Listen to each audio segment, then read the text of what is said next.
What was your main contribution to chemistry, would you say?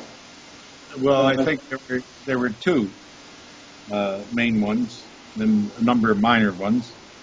The two main ones was the electron transfer theory, for which I got the Nobel Prize, and the other one was what's known as the RRKM theory of unimolecular reactions, and both of them were recognized in the Wolf Prize that I got from Israel about, I think, 7 years or so before I got the Nobel Prize.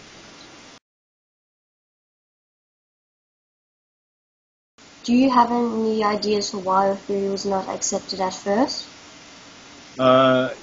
Well, it was accepted by a lot of people at first, but there was one prediction that was very unusual, counterintuitive, and it took 25 years before it was finally confirmed, but then it was confirmed quite a few times.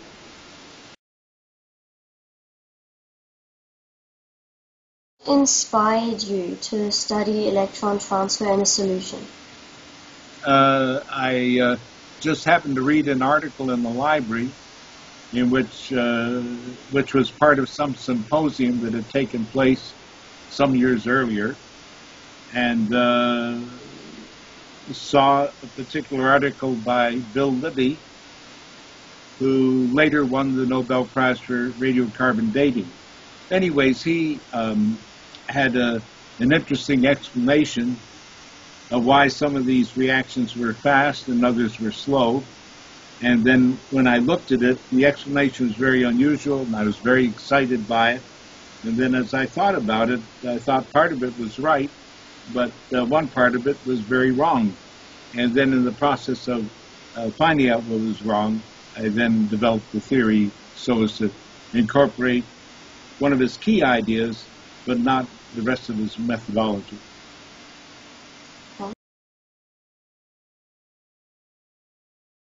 Why did you go to so many universities around the world? Why did I what? Go to so many different universities around the world. Well, in my field and many others, one talks about one's research, and then one learns about new things from people that one's visiting. It's a very common thing.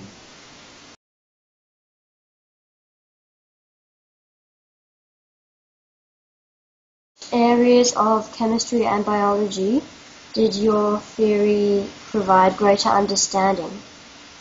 Well, for inorganic chemists, for organic chemists, for physical chemists, and for some biochemical chemists.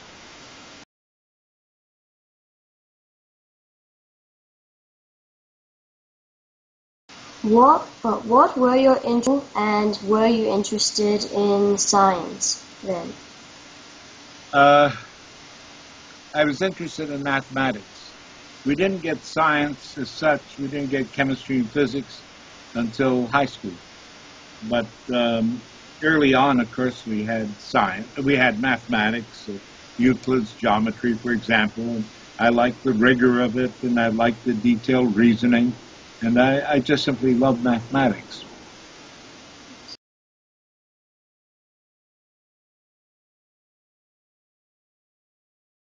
What were the reasons that you won your award for?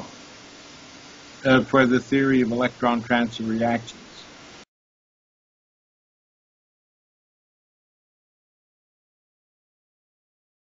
Did you decide to study electron transfer instead of having an everyday job? Oh, you mean, why did... Well, it never occurred to me to have an everyday job. But I was always a student, very much interested in study, in reading, in learning, from way back. So, I mean, that was just a natural thing for me to do.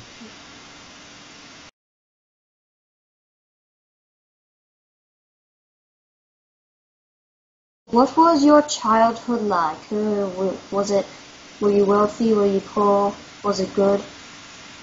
Yeah, it was good. I was an only child, and that has advantages and disadvantages. But it probably makes you a little bit more independent. if you have siblings. But judging from my own children, they benefit a lot from having more than one child, being part of more than one child. So there are pros and cons, but I was an only child and sort of made my own games. And it sort of maybe helps you be an individual, or maybe it doesn't matter whether you're an only child or not. But I never really regretted that.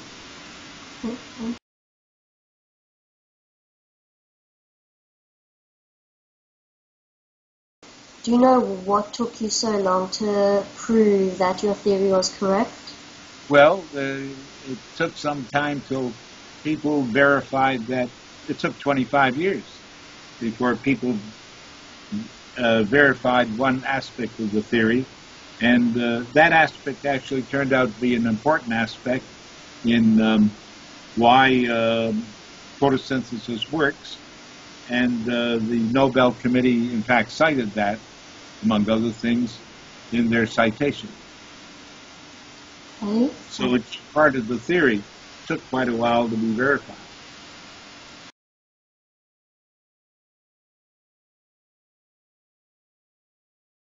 As part of our project, we also have to bring a little piece of food along that resembles our motor. So what was your favorite food?